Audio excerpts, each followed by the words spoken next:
Yo, what up? How's it going? And welcome back for another video. Today's video, we're going to be doing a Diana jungle guide for Season 10. So this guide is designed for maybe you're a beginner to Diana, a beginner to jungling, or maybe you've been playing for a little while, but you want to optimize your gameplay for Season 10. And this guide will give you all the tools necessary to do just that. So with that out of the way, let's get right into the video. All right, first things first, before you ever get into the game, we have to talk about your runes. So I have runes pulled up on the screen right here, but before we talk about the runes, I just want to talk about after the rework, why is Diana playable in the jungle and why she wasn't before? So what's really the difference going on here if you're a little bit unsure about that? So old Diana would be played in the jungle sometimes, but it wasn't very good. It was played in the jungle because, you know, she has a really decent jungle clear. She provides some utility to her team, so that's cool. But basically, she was barely a champion pre-6 in the jungle.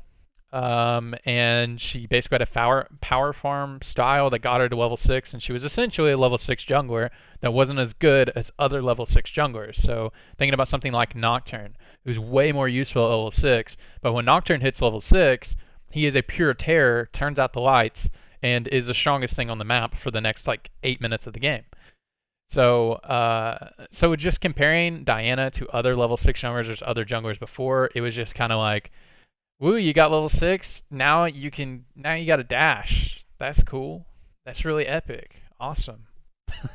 It's kind of what it was like. But now with new Diana, she still clears the jungle super fast like she used to. And but now she has a dash as her third ability. So now she has a dash on her third ability, and her ultimate is a slow and actually applies a lot of utility for team fights like her old E used to. Applies a lot of utility, but there's a lot of damage built into the ultimate as well. So actually at level 6 is a pretty potent champion and can combo really well with a lot of other champions that we'll talk about in this video. So anyways, I just wanted to explain that. Doesn't mean she's super overpowered in the jungle, but that's why she's able to be played and she's playable and actually kind of decent in some certain situations. Okay, now let's actually talk about your runes. So first things first, we have Conquer select right here. Diana is actually one of the best users of Conquer in the game, basically just because she can stack up Conquer almost instantly. So if you do your front-loaded combo, which is your Q, E, W, right? You Q, E to them, and then you pop your shield, and your shield hits them, you'll instantly proc Conquer on your first auto attack. And depending on what you have build, most of the builds you'll end up having extended fights with people. There are some one-shot builds if you're snowballing like crazy, but most of the time you'll have a little bit more extended trades, and Conquer is so good for extended trades. So you do your front-loaded combo, you instantly have it stacked back up, and then once your Q's back up, you'll do your secondary combo, and a lot of times you're auto-attack based, depending on your build. So Conquer is just so useful, super, super good. Next we have Triumph selected right here. I've been messing around, I mean, everybody knows what Triumph does, but I've been messing around with some Presence of Mind builds, but it's really not all that useful in the jungle if you take Presence of Mind. It's not bad in lane, because you don't end up building a lot of mana in your build. But in the jungle, you usually don't have any mana issues because of the Runic Echo passive and stuff like that, so it's really not that useful. But it's definitely a build path you can go, especially if you're going to be split pushing as the jungler, which is very niche stuff anyways. But Triumph's going to be very nice. Next we have Legend Tenacity taken. You might be asking yourself, why not Alacrity here? First off, if you're familiar with any of my guides, familiar with my videos, I recommend Tenacity on every single champion that can go in this rune setup, every single champion that can go into Precision. Tenacity is just so useful, especially for a utility champion, a utility-based or an assassin champion, and Diana's both of those. So it's just so useful. My rule about Tenacity is if they have 2 or more champions with hard CC on the enemy team, or CC is a very big part of their kit, then Tenacity is going to be your best bet, is usually what I select. But also something interesting about this, if Alacrity is like nice on Diana, but you already have so much attack speed built into the kit, so if you end up going that auto attack based build, where you're building Nashers pretty early on, maybe you're doing some weird stuff in Arnet Sensor that we'll talk about in a bit, then you don't actually even really feel that attack speed that much, unless you're split pushing. You really don't even feel that attack speed off of the Alacrity very much. So that's why we have Tenacity taken right here. It's going to be your best bet in most situations. After that, we have Coup de Grace, pretty self-explanatory. Especially if you're going to Assassin build, Coup de Grace is going to be really nice, and it's just pretty the stock standard thing you'll take on most champions. All right, secondary. Honestly, guys, you can take a lot of different things secondaries, but we're going to talk about the one that I have pulled up on the screen. I mean, you could definitely take Sorcery Tree. You could definitely take Inspiration, get the free boots, all the good stuff.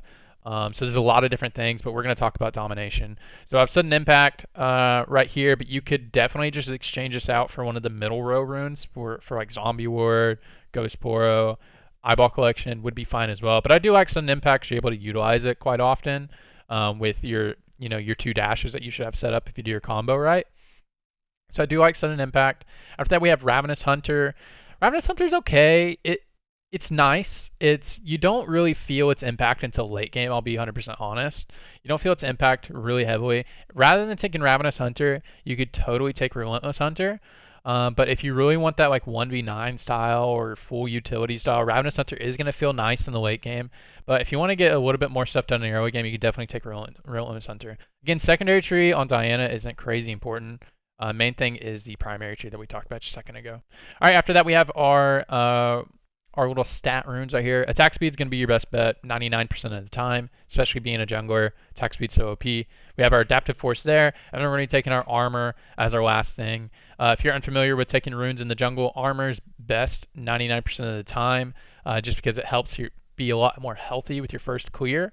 But again, if they have 4 AP on the enemy team, you can go ahead and take that Adaptive MR and it'll be fine. Your jungle clear is somewhat healthy early on in the game, so you won't feel it as much as maybe you would on other champions. All right, now let's talk about your items. So let's talk about your core items and your boots first. So on core, all I have is the Red Smite Runic Echoes. I don't have anything else, mainly because, and I'll go ahead and say this right now, Diana's build is, she has a very healthy build path. What I mean by that is she has a lot of different options. So that leads her to be her build being highly situational. I really love when champions have a lot of different build paths, and she has quite a bit of build paths. Her full build's kind of weird sometimes, but her options on what's happening in the game is pretty, pretty diverse. That's why we only have one item on the core. So we have Red Smite Runic Echoes. So Diana has a lot of trouble in the jungle, specifically with a lot of 1v1s, and when you play her in the jungle, a lot of times you are playing a little bit more utility style. You can do assassin damage build, which we'll talk about. But a lot of times you're doing a little bit more utility style, and you have a lot of difficulty 1v1ing people, 1v1ing other skirmishers early on in the game. So taking your skirmish saber oftentimes will be the difference between you winning and losing a 1v1 or winning and losing a 2v2. A lot of times will be the big difference, and you really don't need the blue smite to stick onto people because you have the double dash on your E. I mean, if you're not laning your Qs, you're not going to kill them anyways. So if you're not laning your Qs, you're not going to get your double dash. So if you're not laning Qs, you're not going to win the fight anyway. So that's why you don't really need blue smite. All right, talking about boots, the big two are going to be Merc Treads or Sorcerer Shoes or Sorc Shoes, Magic Pen Shoes, are going to be the best setups. So if you're going to full damage assassin build, then Sorc Shoes are going to be nice. Also in a full damage build, Merc Treads are very nice as well. When you're playing melee assassins, Merc Treads are very useful a lot of times because you need to stick onto the enemies. So that's going to be very nice there. But if you're going that, the tanky style build, the utility style build, and they have a lot of auto attackers on the enemy team, maybe they have like a Master E, Vayne, that type of stuff, and those are their carries, then definitely you can take your Ninja Tabbies, will be fine. But most of the time you're going to go for Merc Treads, and then if you're going full damage, then you can take Sorc Shoes instead of Merc Treads, and that'll feel nice. All right, now we're going to move over to the solid and situational items for Diana. So mainly in this section, I'm just going to talk about why this item is useful on Diana, rather than how the build kind of fits together. We'll mainly talk about that when we're talking about full builds in just a second. So first we have our Proto Belt right here. So biggest thing about Proto Belt, the biggest thing about Proto Belt is how cheap this item is. Because if you don't play the game a whole lot and you're just unfamiliar and you just see all these people building Proto Belts all the time, sometimes you're wondering why, because it doesn't seem like it really offers all that much. Other than wave clear is nice on a lot of champions, but it's just how cheap this item is for what it gives you. So it gives you CDR and gives you damage and gives you an ability to help you clear and close distances, especially on a melee assassin. Being able to close distances a little bit easier does feel very nice. So Proto Belt is very nice as your first item out of the gate on a lot of builds, will feel very nice. So we have that right there. Cool. After that we have our Zanyas. So Zanyas combo super well with Especially if you're going full damage or utility based. Either of those builds, this does feel very nice on, because you can actually Zhonya's after you ultimate, and your ultimate will still crash down and deal the damage, still pull people in. So you can be an engage bot with this item, even when you're building damage. So it just gives you a lot more flexibility in how you're going to play as Diana and wait out your cooldowns, that type of stuff. The item's super broken anyways. Cool, after that we have Liandry's Torment. So a Liandry's Torment, especially on the utility build, is very, very nice, because if you're going to build more utility-based, tankier build, if you get a nice engage and you pull people in, this Liandry's is going to apply on everybody that you engaged onto, because the slow will apply on your ultimate and will crash down on them, and you'll just deal so much damage, even though you're building kind of like a utility champion. And the build path that you'll do will combo so well with the other items you're going to build. If you watch any of my guides and I talk about AP champions, I always put Liandry's Torment in here if they're able to build it, because this item is probably the best item in the game. It does so much damage, it's crazy. And you can definitely build this on the utility build. On the damage build, it is kind of dicey on whether or not you want to build it, but you can definitely fit it in on both build styles. After that, we have Gnasher's Tooth. So Gnasher's Tooth is purely going to be on the damage build. You will not build this on the utility-based build. Gnasher's Tooth gives you a lot of stuff, because a lot of Diana's damage is auto-attack based, especially if you're wanting to deal a lot of damage. And the 20% CDR is very, very nice to build right out of the gate. So sometimes on your full damage build, rather than building, if you have a little bit extra gold, rather than building your proto belt, you'll build this instead coming out of the gate. Cool. All right, let's look at our situational items. So first off, we have Ardent Sensor. So let me be very clear. I am on patch 9.24b, and on 9.24b, Ardent Sensor is a good item on Diana. If you're watching this, you're on like patch like 10.7 or something like that, this item might be not playable on Diana. They might have it changed. But this item is pretty insane on Diana. The reason why I have it on situational rather than solid items is because this item is highly focused on the early game. It's so gold efficient in the early game on Diana, and I'll explain that why really quickly. Why it's gold efficient on Diana, because the 10% heal and shield power bonus will apply on your Conqueror and the shield on your W. So you're able to just stack that up. You're able to just stack that up so very fast, because you can get your Conqueror instantly, that these 10% heal and shield power will apply on the rest of your on your Conqueror and on your shield, as well as you getting that bonus attack speed from having the Ardent Sensor heal and shield go on top of you. You'll get the passive attack speed that you'd get from shielding yourself or shielding an ally. The reason why I have this on situational though is it's highly early game snowball focused. It's so good in lane, but outside of lane, it's just okay. So like in jungle, it's like okay. Oftentimes you're just gonna be better off building a proto belt, but if you're like really far ahead and you're snowballing, you can build this really early, because if you can buy it really early, it's insane. And get this really early and then combo it with like a Gnasher's or something can be pretty potent. But oftentimes you're just better building like a proto belt or something, or just go ahead and get your Gnasher's in the jungle, because you want to build your runic echoes first. So oftentimes you're just better doing that rather than ever building the Ardent Sensor. But if you're able to fit it in, maybe you're snowballing, then you can grab this and you can fit it in there. It's pretty fun to play around, and the healing added onto your kit does feel very nice. After that, we have Death Cap. So if you're going full damage, everybody knows what Death Cap does. Combos really well with your Gnasher's Tooth and your passive and all that good stuff. Okay, cool. Lichbane, I have this on situational. A lot of people would think like, oh man, this item's crazy. This item's really good on lane Diana if you're going damage assassin. Because it does offer you the opportunity to split push pretty well, especially comboed with your Gnasher's Tooth. But in the jungle, it's a super expensive item. It's really expensive. And for what it like kind of gives you versus what some other item like a Liandry's or something like that, it doesn't really give you that much unless you're purely wanting to one-shot people. In the jungle, most of the times you're not going to be split pushing, but if that ends up falling on your role, you side laning a lot, then you can definitely fit this into the build to side lane and win 1v1s. But other than that, outside of that, this item isn't like crazy useful for how much it costs. All right, now we have the Abyssal Mask. So the Abyssal Mask, I always forget what this item is called because they change items all the time. If you've been playing this game for a long time, the names of items change all the time. But Abyssal Mask is one of the best tank items in the game and is super good on Diana, especially if you're wanting to combo and want to be the utility style. So if you have something like a Yasuo as your mid laner that you want to combo with, it can be super nice because the way you play Diana is you're all up in people's faces, especially if you're wanting to play for team fights. You'll be right on top of the enemy, so you'll apply the Abyssal Mask. You pull everybody towards you, so if you get a big ultimate, you pull 4 people towards you. It'll apply on that stuff, and then you combo that with a Leandry, something like that. That burn damage will be even more exponential. Will hurt them even more. It'll feel very nice. You can pull them through and knock everybody with your shield, deal that extra damage. It's a really, really, really nice item on Diana if you're not going to go the one-shot build. Okay, Morellonomicon, purely situational. If they have a lot of healing champions on the enemy team, maybe they have like an Aatrox, Vlad, something like that, then Morellonomicon can be good, but overall this item's pretty eh. Cool. Next we have Gunblade. So Gunblade is pretty situational. This is like the full, I want to 1v9, carry this game build. So this is the full 1v9, you got to carry the game.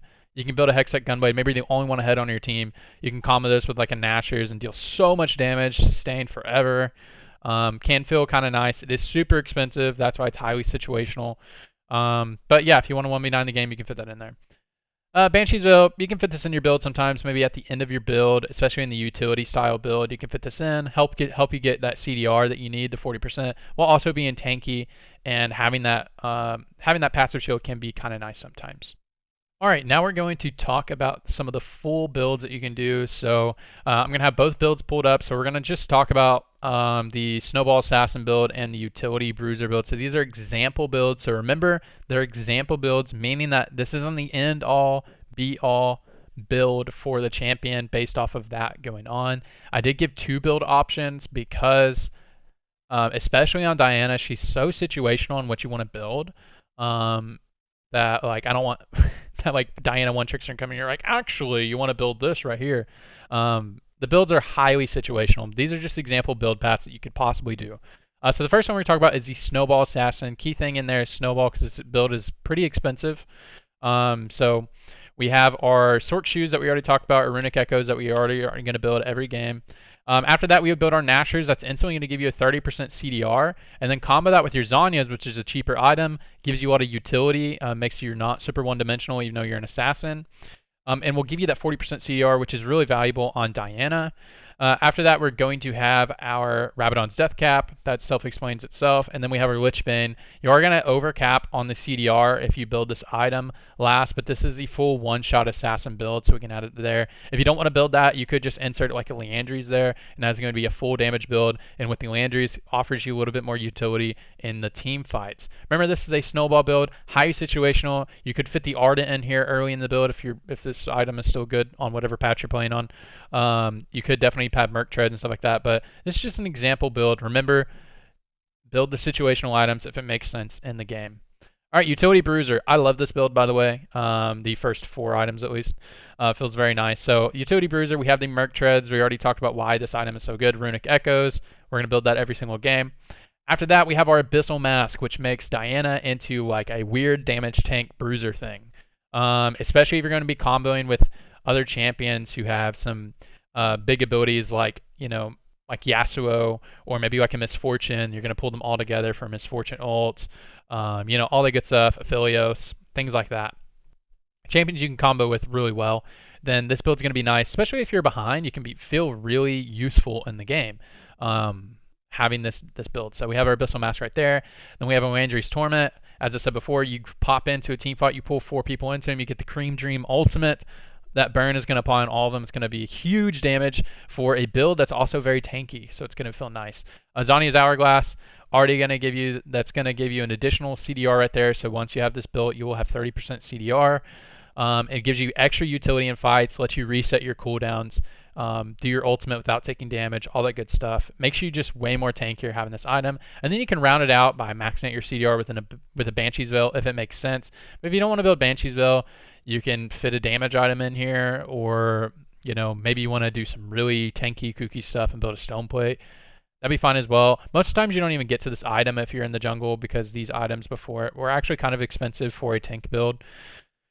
So a lot of times you won't even get to this item anyways, but just whatever you want to round out your build with. I just have a Banshee's Veil right here to just give you that additional CDR and that utility that you're going to want to have on this build. All right, with that out of the way, let's just quickly talk about some abilities. I'm not going to dive too deep into Diana's abilities. I think when I make these guides, a lot of people kind of get turned off when I talk about the abilities forever, so we're just going to quickly go through them. All right, the passive is going to be every third attack that you do will deal additional damage and a small cone in front of you, doing more damage to the one that you hit it with.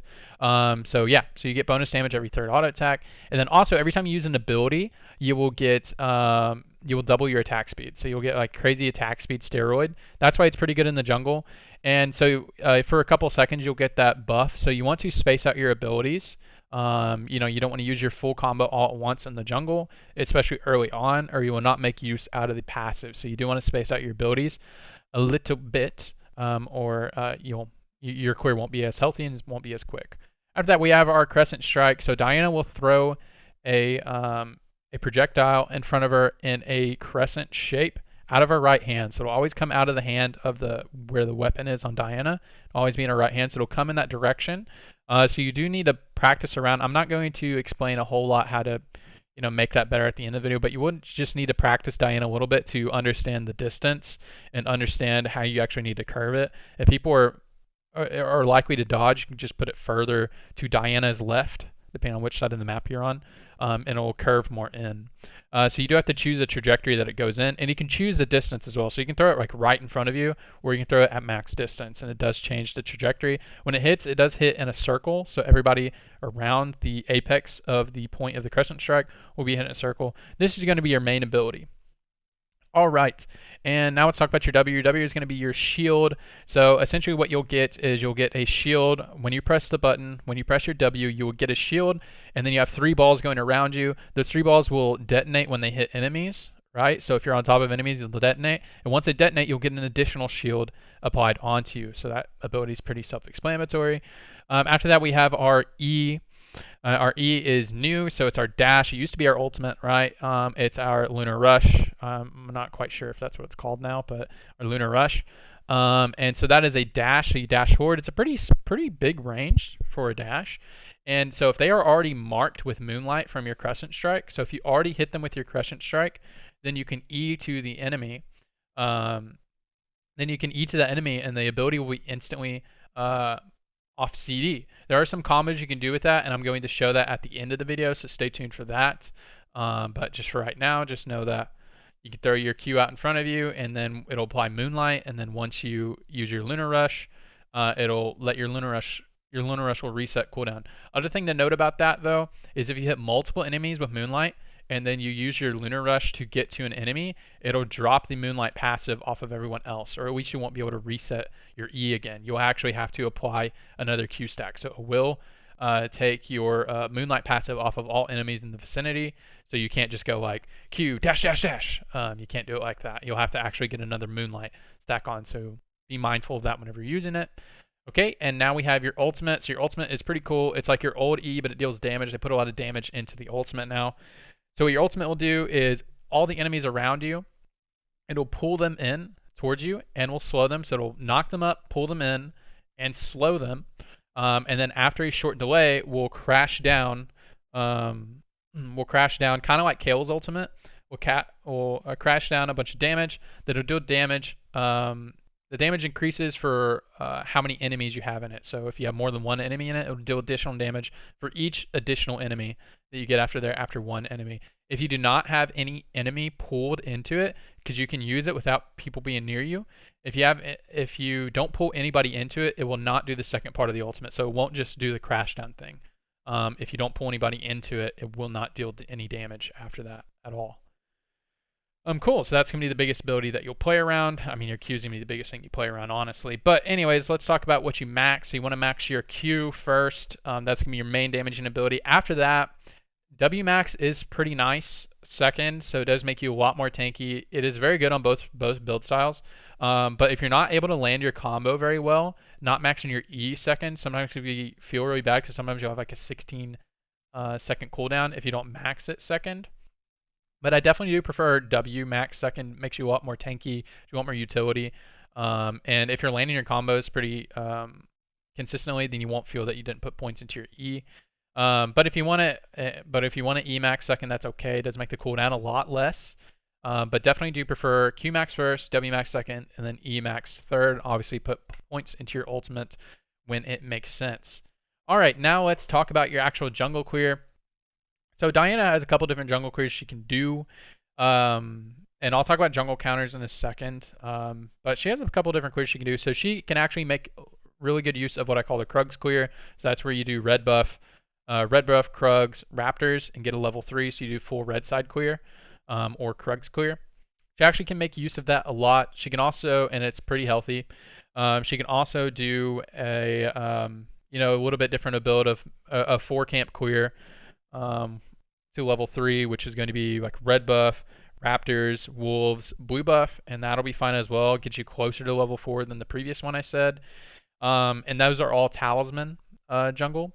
You hardly ever want to do machete, even though it seems like, she'd be pretty good at doing machete clear because she can, all that attack speed build in the passive. It's okay. Definitely is okay. It has some merit, so that would be like a blue, Gromp, red, or reverse, red, blue, Gromp. It's fine. It's definitely the quickest way to get to level 3. But most of the time you just want to go talisman because if you go the machete style, it does make it a little bit more difficult if you do that machete clear to have other options after that. Because if maybe you don't have a gank set up bottom side or whatever side you end up on and you want to go clear your Raptors now, it's actually pretty unhealthy to clear your Raptors without having talisman and stuff like that. So it does feel kind of like, what did I just do? That was kind of weird. So most of the time you just want to go talisman start. Machete does have merit, but it's just not that great. And just pick your clear on which side you want to end on. So if you want to end on the same side, you want to get a gank up top side, you want to get a gank mid, something like that. Or maybe you're trying to avoid the enemy jungler. Just choose whichever clear makes sense to you, mess around with it a little bit, and then kind of know your matchups. If you know your matchups, then you'll know which clear you want to utilize. Okay, let's talk about some jungle matchups. So jungle is always a weird position to say like counter picks because most fights are, 2v2s or things like that, so you don't actually directly interact with the enemy champion a whole lot. But if you're going to interact directly with an enemy champion, Diana has a lot of trouble with other skirmishers in the early game, so champions like Olaf, which is the king of the jungle, Olaf, Zen, Lee Sin if he lands his Qs. So champions who skirmish really well, she's going to have trouble skirmishing with, is essentially what it is. Diana kind of thrives in 2v2s most of the time. Especially after 6, she really thrives in 2v2s. But obviously, you can win 1v1s with, other assassin junglers. You can win 1v1s, not Nocturne. Or tank junglers you can win, not Rammus though. But other tank junglers you can win. You can out-sustain, out-brawl, all the good stuff, especially if you're winning your combos. But Diana really strives very well in 2v2s rather than the 1v1s in the early game. We'll talk about there in the early game. All right, here we are in game. So I'm going to show you guys a couple combos. There's tons of different combos you can actually do with Diana. She is a pretty straightforward champion, but let's just show them real quick. So the first combo I'm going to show is a pretty standard combo, but something I want you to keep in mind is look how fast I stack up Conquer. So the standard combo is to throw out your Q and then EW and use your W as you land rather than when you're moving, because if there's minions in the way, your W damage will apply on the minions rather than the champion. So you want to press your W when you land, but look how fast my Conquer stacks up. So on the first auto, I already have it fully stacked, right? It's pretty insane. So that's a pretty standard combo. You Q, E, and W. It's pretty standard, right? Something to note is on new Diana, you can throw your Q, and if you think it's going to land, you can E before it even lands, and whenever the moonlight applies on your Q that you just threw, it'll refresh your E. So what I'm talking about is like this. It refreshed even though they weren't marked yet. So if the Q that you just threw out applies moonlight on that Q, then it'll refresh your E. See, like that, right? But if I wasn't to land it, oh, whoops, I had my cooldowns. That's funny. Okay, now you can see better. I had the auto refresh cooldown set on. But if I wasn't to land it like this, then it wouldn't refresh, right? Cool. All right, and now we're just going to add an extra layer to that where we just add our ultimate into that situation. So, boom, and there we go. Pretty simple, right? Let me target another dummy right there. Okay, now we're going to show something a little bit different. So I'm just going to show a couple different combo variations. Maybe you want to get to right here, but you're not going to be able to. So what you do is you can do a lot of things like that. So that was like not the exact combo I wanted to do, but let's say I want to get my ultimate on this target. So I can just go and use my shield there. So you can just use the frontliner as like a bridging tool to get there. There's a slight delay on when you can use your next ability, which is why that seems a little bit weird. But now we're going to add our flash into... Whoops, I didn't mean to do that. Now we're going to add our flash into the situation. So you can do a lot of interesting things with flash ultimate. So something like this. So let's say I wanted to, this is like the CC champion. I wanted to CC him, but I want the damage to apply on these two guys. Then I could use my ultimate in order to CC this enemy, but actually jump onto these enemies. So something like this. Like I actually wanted to hit this one, but I wanted to pull these guys in. So that would be kind of niche. Like I'm wanting to assassinate this guy while also CCing enemies for a team fight. Be different right there. Something to note is whenever you use your ultimate, you can pull and then you can do damage like that, or you can pull them all together. So like that. So as long as you're in position to CC all of them on your flash, then it'll CC all of them. Something that's also cool if you're... I've actually used this in a real game. I mean, you guys know I don't play a whole lot, but when doing research on Diana, when she was changed, I actually pulled off a play that was kind of like this. So I ended up CCing an enemy. Wait, hold on. CCing an enemy the opposite direction away from me so I can get to my tower while simultaneously CCing them away from me and then getting to the safety of my tower. The reason why I didn't pull them under is because I was in dive range. They could totally dive me. So I did something like this. And then I ran this direction and was able to get away from them. So you can do some interesting stuff like that. Like if you're running away from somebody, but you want to get this direction, so you just stand on this side of them, pull them in, and then flash away. You can do some interesting stuff like that. Which I just double applied my ultimate. That was funny. Cool. Alternatively, guys, if you find like a big setup like this, like I have 3 enemies right here, then you don't even need to lead with your Q. You can just straight up E into them, right? So if you just see the opportunity, like, oh, they're gonna flash, so I just need to jump into them, and then use your Q at the end of the combo. You can totally do that as well. So I would recommend if you're new to playing Diana, just mess around with some of the combos because you can do some interesting things with your ultimate. You can do some really cool things. Alternatively, here's another simple thing that you can utilize really well, even if you're new to the champion, is something like what is this circle around? It's something like holding onto your ultimate for someone to flash is pretty interesting. So, for example, if I jump on, pretend this enemy and this enemy is the same person. This is just the flash range of that champion. So let's say I go in on my enemy, and then I can kind of wait out their flash and then jump to them and ult them. Or alternatively, you can do this thing. So alternatively, so pretend this enemy and this enemy are the same. Alternatively, you can just do it like this as well. I ult, but then they flash, and then I E to them as well. So if you have flash advantage on somebody and you land the first part of your combo and they have no chance of 1v1ing you, your chase down potential is so easy. You have so many options with Diana. To pretend this enemy and this enemy are the same. He flashed away, and I can still apply it onto him. Alright guys, I could spend like a whole 15 minutes just doing a bunch of random different types of Diana combos. I don't think that would serve anybody. So if you're new to Diana, I think you should just, practice a little bit, maybe play a couple normals and kind of feel how it feels like, and before you want to take it on into ranked and all that good stuff. So, alright guys, with all that done, this video, I don't want it to drag on forever. I'm going to stop auto-attacking because that's really annoying. So I'm going to end the video here. So thanks so much for watching, guys. I'll see you on the next video. Bye-bye. Bye. Bye.